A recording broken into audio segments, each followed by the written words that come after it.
नमस्कार, मैं भावेंद्र चक्रधारी Gyanjyoti online class में आप सभी का स्वागत और अभिनंदन करता हूँ। आज हम पढ़ने जा रहे हैं 5वीं कक्षा का हिंदी विषय और हिंदी विषय का ये चैप्टर 15 है। ठीक है, चैप्टर 15 में है बसंती हवा।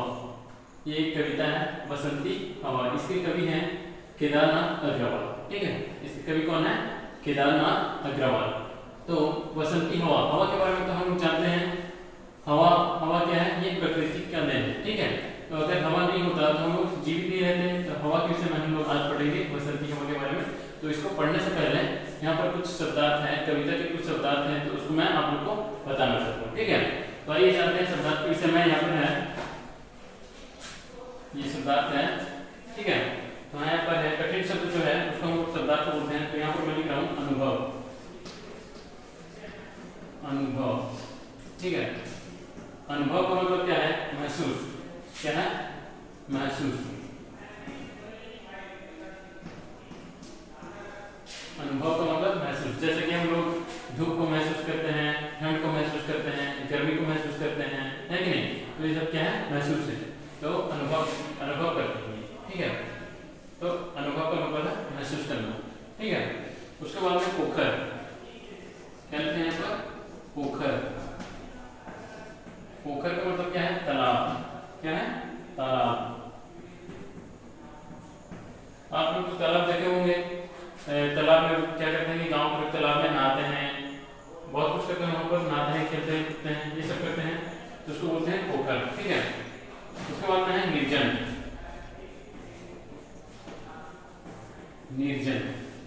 निर्जन का मतलब क्या है? यहाँ पर जहाँ पर कोई मनुष्य ना हो उसको क्या बोला जाता है? निर्जन। जहाँ कोई मनुष्य ना हो, कोई मनुष्य ना हो, जहां पर कोई मनुष्य नहीं रहता तो वहां पर क्या बोलते हैं हम लोग? क्या बोलते हैं यहाँ पर? निर्जन। ठीक है, निर्जन। जन का मतलब है मनुष्य, जनता। जन का मतलब जनता है। यहाँ पर निर्जन। निर्जन का मतलब क्या है? जहां कोई मनुष्य ना हो। ठीक है, उसके बाद में आते हैं यहाँ पर महुआ। महुआ का मतलब क्या है? आप लोग महुआ का नाम सुने हो, यानी एक पेड़ है, वहां पर दो किस्म का फल फलता है। एक महुआ बोलते हैं और एक क्या बोलते हैं? यानी महुआ का मतलब है एक पेड़ का नाम। ठीक है, एक पेड़ का नाम।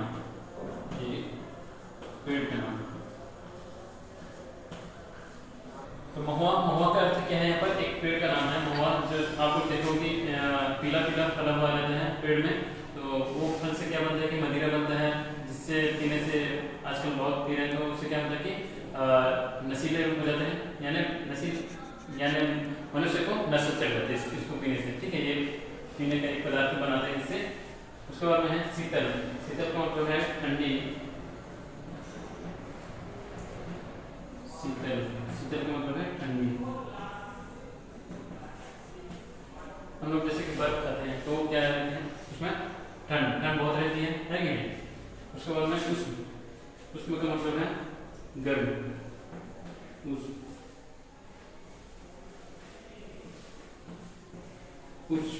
उष्ण का मतलब है गर्म। ठीक है, उष्ण का मतलब गर्म। जैसे कि धूप आने से हम लोग को गर्म हो जाता है, तो उसको बोलते हैं उष्ण। ठीक है, बावली का मतलब है पगली। बावली का मतलब है पगली। पगली का मतलब तो आप लोग जानते होंगे, मैट। ठीक है, उसके बाद में आते हैं हम लोग उद्देश्य, यानी मकसद। उद्देश्य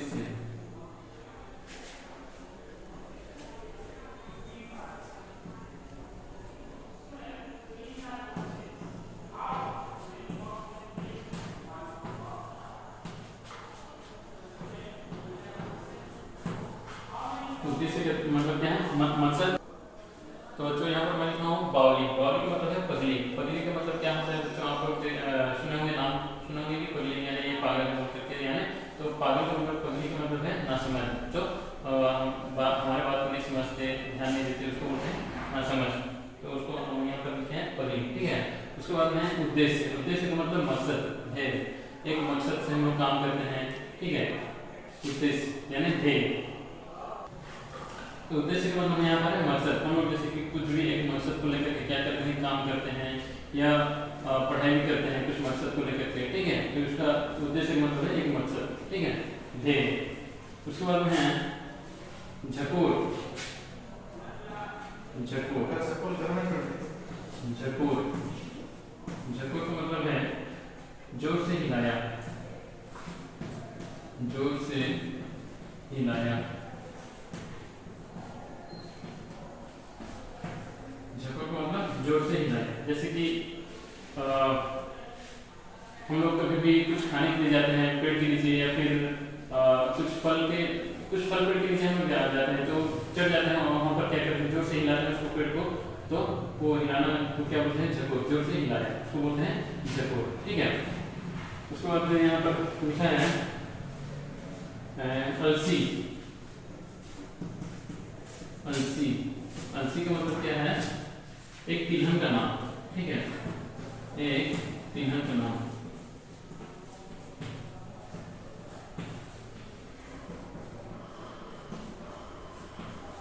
अलसी का मतलब क्या है, एक तिलहन का नाम। एक पौधा होता है जिसमें कि तिलहन से एक फलता है, तो उसको हम लोग बोलते हैं अलसी।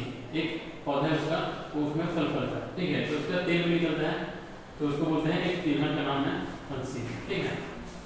उसके बाद में है यहाँ पर कलसी। कलसी कलसी का मतलब यहाँ पर है कलश।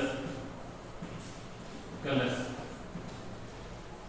कलसी का मतलब क्या है, कलश। तो आप लोग देखोगे बच्चों की कलसी का मतलब कलश। कलश देखे होंगे आप, मटका टाइप रहता है ऐसे, तो उसमें क्या करते हैं, घड़ा टाइप रहता है, उसमें पानी भी डालते हैं, पानी भरते हैं, है कि नहीं। तो कलसी का मतलब है कलश। उसके बाद में आते हैं सुगंधित। सुगंधित सुगंधित सुगंधित का मतलब है खुशबूदार।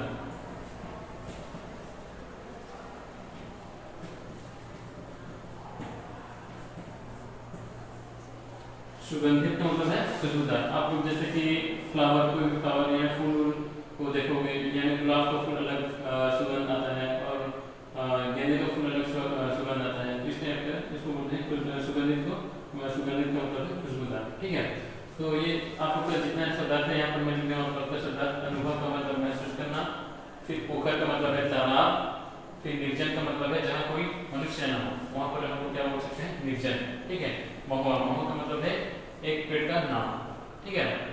उसके बाद में है शीतल। शीतल का मतलब है ठंडी। उसके बाद में उष्ण। उष्ण का मतलब है गर्म। उसके बाद में बावली। बावली का मतलब है पगली। उद्देश्य। उद्देश्य का मतलब है मकसद या ध्येय। झकोर। झकोर का मतलब जोर से हिलाया, उसको बोलते हैं झकोर। अलसी। अलसी का मतलब है एक तिलहन का नाम, उसको हम लोग क्या बोलते हैं, अलसी। और कलसी का मतलब है कलश, ठीक है। सुगंधित का मतलब है खुशबूदार। तो ये शब्दार्थ आप लोग को मैं बता दिया, और इसका अर्थ क्या है। तो ये चैप्टर 15 में बसंती हवा, इसके बारे में हम लोग अभी पढ़ेंगे, ठीक है। तो आप लोग जानते हैं हवा। हवा तो आप लोग देखे होंगे, देखे कि नहीं। हवा का कोई रंग रूप नहीं होता। हवा को हम लोग क्या कर सकते हैं, खाली महसूस कर सकते हैं, ठीक है। हवा को महसूस कर सकते हैं हम लोग। हवा को आप लोग कभी महसूस किए हो कि नहीं। आप लोग हमेशा हवा को महसूस करते हैं अपने आसपास में, और जब हवा अगर नहीं रहेगा तो हम लोग क्या जीवित नहीं रह सकते, ठीक है। तो हवा हमारा प्रकृति का एक देन है, ठीक है। जैसे कि पानी भी प्रकृति का देन है, पानी बिना भी हम लोग नहीं जी सकते, हवा बिना भी हम लोग नहीं जी सकते। तो ये सब क्या है, प्रकृति का एक देन है, वरदान है, ठीक है। क्या आप हवा का अनुभव करते हैं? आप लोग हवा का अनुभव करते हैं? क्या करते हैं? हम सभी करते हैं हवा का अनुभव, ठीक है। क्या हवा को देखा जा सकता है? हवा को हम लोग आँख में देख सकते हैं, अपने आप में देख सकते हैं क्या? नहीं देख सकते, क्योंकि वो हवा को अनुभव करने के लिए हम लोग कर सकते हैं, लेकिन उसको देख नहीं सकते, ठीक है। आप हवा का अनुभव किस प्रकार करते हैं? हम लोग हवा का अनुभव किस प्रकार करते हैं? उसको महसूस करते हैं। जैसे हवा बहती है ना, उसको हम लोग महसूस करते हैं कि यहाँ पर हवा बह रही है, ठीक है। कभी हवा शीतल लगती है, कभी उष्ण, तो कभी तेज आंधी बन जाती है। तो हवा के बहुत सारे रूप हैं। कभी हवा कभी शीतल लगती है, ठीक है। कभी हम लोग को शीतल हवा लगती है, फिर कभी उष्ण।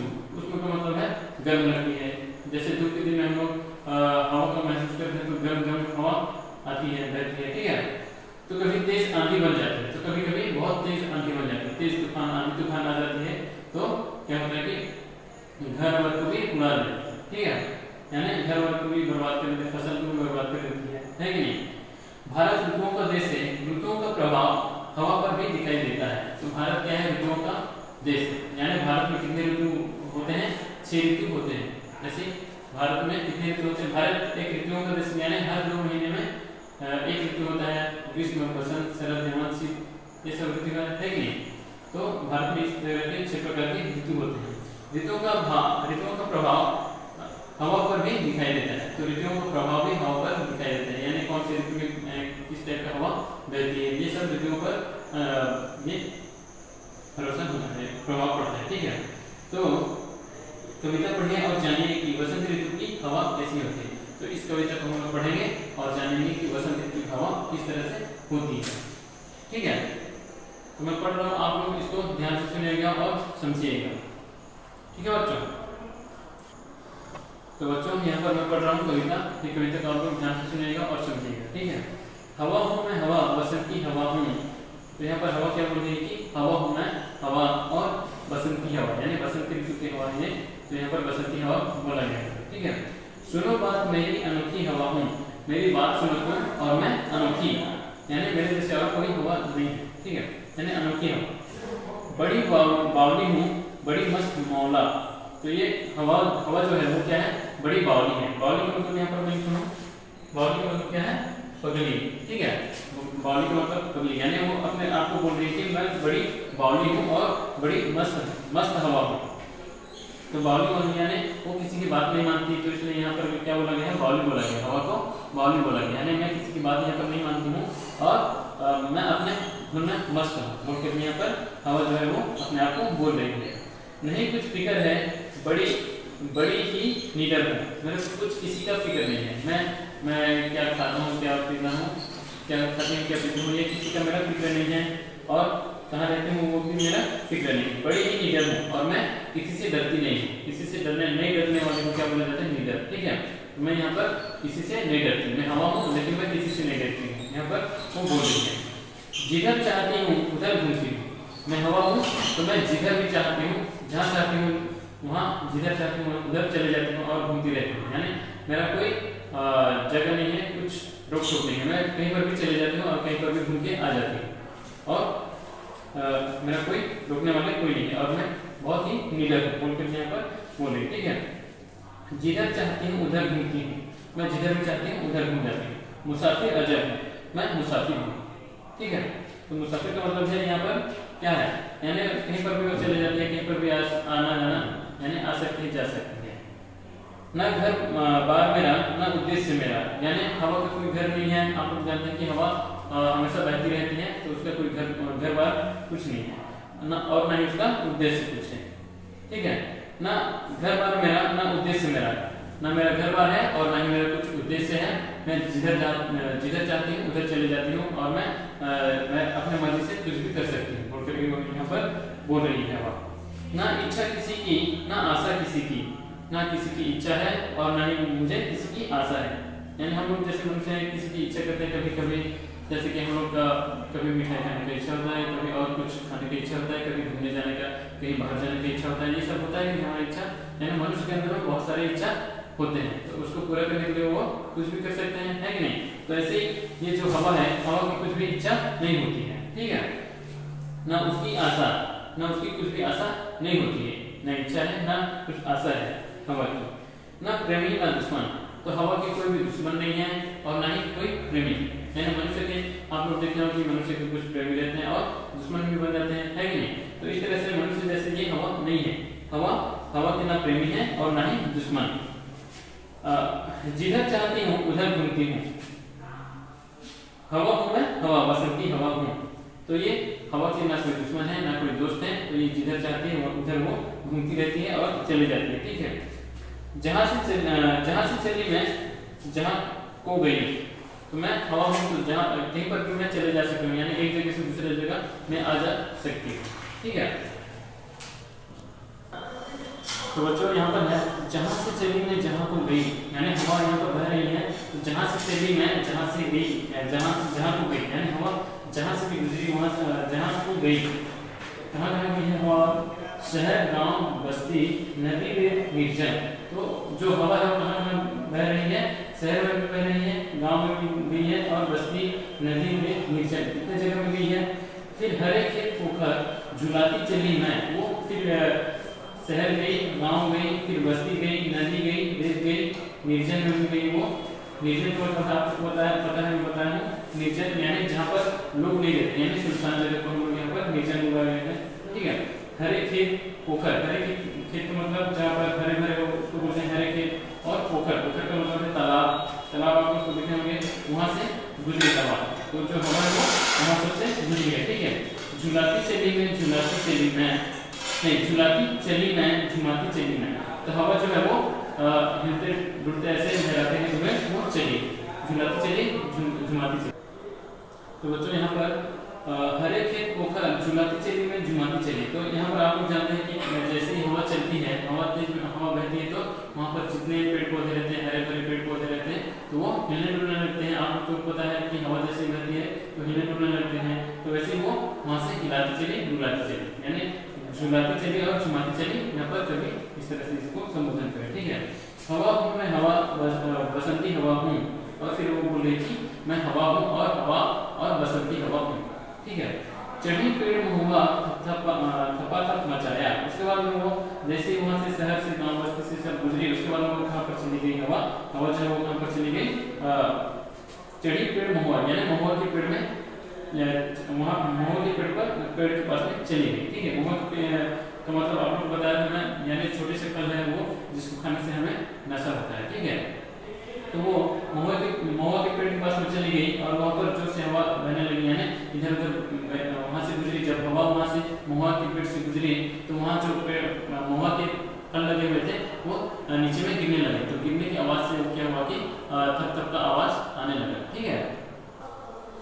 तो महुआ वहाँ पर महुआ के पेड़ के पास में जैसे हवा गई तो वो महुआ जो है वो धीरे धीरे हवा के झकोर से वो एक एक करके गिरने लगा, तो गिरने की आवाज़ से वो वहाँ पर आवाज आया कि थप थप, यानी थप थप का आवाज आया, तो उसको यहाँ पर लिखा है थपा थप मचाया, यानी थपा थप जैसे महुआ वहाँ पर गिरा तो उसको यहाँ पर कवि ने बोले कि थपा थप मचाया, यानी गिरी ढंग से फिर उसके बाद में जोर से हवा बह करके वो फिर से नीचे आई। तो हवा को यहाँ पर जो कवि है केदारनाथ अग्रवाल जी बोल रहे हैं कि गिरी ढंग से फिर, यानी हवा ऐसे नीचे उतरी तो उसको यहाँ पर गिरी ढंग से फिर यहाँ पर बोला गया है।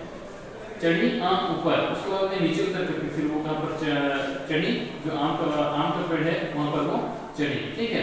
गिरी ढंग से फिर चढ़ी आम ऊपर, यानी आम के पेड़ जो है वहाँ पर वो चली गई, ठीक है। हवा जो है आम के पेड़ के ऊपर चली गई, तो आम के ऊपर में जाने के बाद क्या होगी, उसे फिर झकोरा, जो आम के पेड़ था ना वहाँ पर उसे क्या किया, वो झकोरा, यानी हवा जो बह रही थी आम के पेड़ से वो इधर उधर आम के पेड़ को वो हिलाया गया, ठीक है।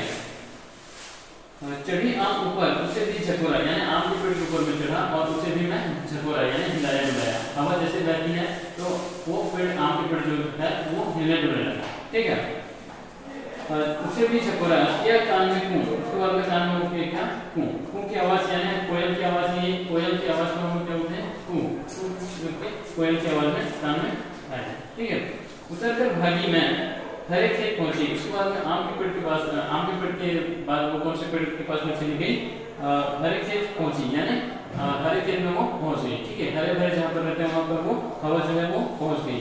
वहाँ गेहूं में लहर को मारी, यानी वहाँ पर हरे भरे खेत में जाने के बाद में वो वहाँ पर क्या था, गेहूं का पेड़ था, तो वहाँ पर गेहूं में लहर को मारी, तो गेहूं जो है वहाँ पर वो गेहूं के पेड़ में लहर, यानी हवा बही वहाँ पर। तो यहाँ पर है क्या कानों में क्यों उतर कर भागी मैं, हरे खेत पहुंची, वहाँ गेहूं में लहर को मारी, तो उसके बाद में जैसे आम के पेड़ से उतरने के बाद में हवा कहाँ पर चली गई, हवा गेहूं के फसल जहाँ पर थे वहाँ पर चली गई। गेहूं की फसल हवा जब गेहूं की फसल में गई तो गेहूं की जो फसल थे वो लहराने लगे, ऐसे हिलने डुलने लगे, लहराने लगे, वहाँ गेहूं में लहर को मारी, वहाँ पर गेहूं की फसल में वो हवा जो थी वो लहर बहुत मारी, ठीक है। पहर दोपहर क्या अनेकों पहर तक इसी में रही मैं, यानी पहर का मतलब है आपको बता रहा हूँ मैं, पहर का मतलब क्या है, पहर पहर का मतलब है यहाँ पर हमारे 24 घंटे होते हैं, यानी दिन और रात मिलाकर के कितने घंटे होते हैं? 24 घंटे होते हैं, ठीक है, 24 घंटे होते हैं। तो वो 24 घंटे को कितने कितने में डिवाइड किए हैं? 24 घंटे को 1 घंटे यानी 24 घंटे होते हैं, 24 को इसमें यहाँ पर 8 पहर में डिवाइड कर दिया, ठीक है, यानी दिन और रात मिलाकर के कितने पहर होते हैं? 8 पहर, ठीक है। तो 8 पहर को यहाँ पर डिवाइड करते हैं 24 में, क्या होगा ये? यानी एक पहर का मतलब है 3 घंटे, ठीक है, एक पहर का मतलब है 3 घंटे। तो यहाँ पर मैं आपको पहर के बारे में बता दिया, एक पहर का मतलब है 3 घंटे, ठीक है, एक पहर का मतलब है 3 घंटे। यहाँ पर बोला गया है कि पहर दो पहर क्या अनेकों पहर तक इसी में रही मैं, यानी पहर एक पहर या दो पहर क्या मैं हमेशा, यानी बहुत देर तक यहाँ पर रही, हवा यहाँ पर मचलती रही, ठीक है। खड़ी देख अलसी लिए शीश कलसी, तो बहुत देर तक यहाँ पर इस सवाल में यहाँ पर भी अलसी के पेड़, अलसी के पौधे जहाँ पर है तो वहाँ पर अलसी के खेत में मैं गई, ठीक है। तो अलसी का मतलब है यहाँ पर, अलसी का मतलब यहाँ पर क्या लिखा हूँ? एक तिलहन का नाम, यानी एक तिलहन का नाम एक ऐसा पौधा है जो कि फसल होता है, उसके बीज से क्या निकलते हैं? तेल निकलते हैं, ठीक है। तो वो यहाँ पर हवा यहाँ पर गई, फिर खड़ी देख अलसी लिए शीश कलसी, यानी अलसी के पेड़ में, अलसी के पौधे जहाँ पर है, अलसी के खेत फसल है, वहाँ पर हो गई लिए शीश कलसी, ठीक है। तो यहाँ पर खड़ी देख अलसी लिए शीश कलसी, तो जब हवा अलसी के फसल अलसी की फसल जहाँ पर है ना वहाँ से लहराती जब जाती है ना, अलसी का फसल यहाँ पर मैं बता रहा हूँ, ये होगा, ठीक है।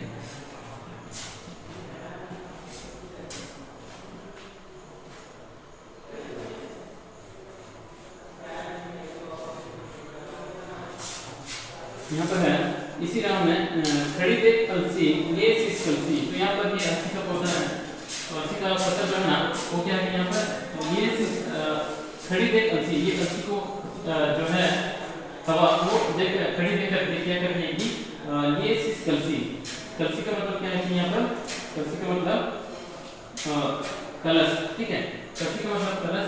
तो ये यहाँ पर है खड़ी देख अलसी लिए शीश कलसी, मुझे खूब सूझी हिलाया झुलाया गिरी पर न कलसी। तो यहाँ पर जो ये तिलहन का ये है, तो अलसी का मतलब है एक तिलहन का नाम, ये तिलहन का नाम है, तो ये तिलहन का फसल है। तो ये यहाँ पर कलश टाइप का यहाँ पर है, कलश टाइप का बोलते हैं, ये कलश तो उठा नहीं सकता यहाँ, लेकिन यहाँ पर कवि जो है तो वो वर्णन किए कि मनुष्य के हिसाब से यहाँ पर वर्णन किए हैं अपने हिसाब से कि यहाँ पर मानते। तो बच्चों यहाँ पर जब हवा बहती है अलसी के खेतों से जब गुजरती है, तो यहाँ पर अलसी को यहाँ पर मैं चित्र में बता रहा हूँ इस तरह से, तो यहाँ पर वो जो अलसी का पौधे हैं तो इस तरह से वो अपने सर पर जैसे कि कलश को उठाए हैं, इस तरह से यहाँ पर कवि ने वर्णन किया, ठीक है।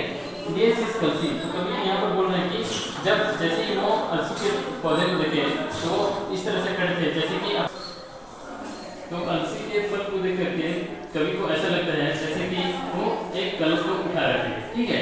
ये अलसी का फल है, तो इसको देख करके कवि को ऐसा लगता है जैसे कि वो एक कलश उठा रहे थे, ठीक है। मुझे खूब सूझी हिलाया झुलाया गिरी पर न कलसी, तो उसको ऐसा लगा जैसे कि वो खूब सूझी, यानी उसको ऐसे सैताली सूझी जैसे कि वो इसको हिलाया झुलाया गिरी पर न कलसी, लेकिन वो बहुत कोशिश की, जो हवा बह रही थी वो बहुत कोशिश की कि इसको हिलाऊं, लेकिन ये हिले, ये बिल्कुल नहीं हिली और नहीं डुली, ठीक है। गिरी पर न कलसी, लेकिन इसके जो यहाँ पर है कलसी यानी कलश जो है वो बिल्कुल नहीं गिरी, ठीक है। तो इसको क्या मानी, वो हार मानी, ठीक है।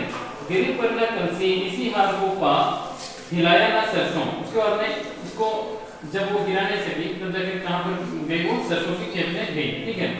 इसी हार को पा हिलाया ना सरसों, उसके बाद में फिर वो सरसों के खेत में गई, तो सरसों को फसल वहाँ पर था, तो वहाँ पर झुलाई ना सरसों, उसके बाद में सरसों की फसल को भी वैसे किए तो उसको भी वो हिला डुला नहीं सके, ठीक है।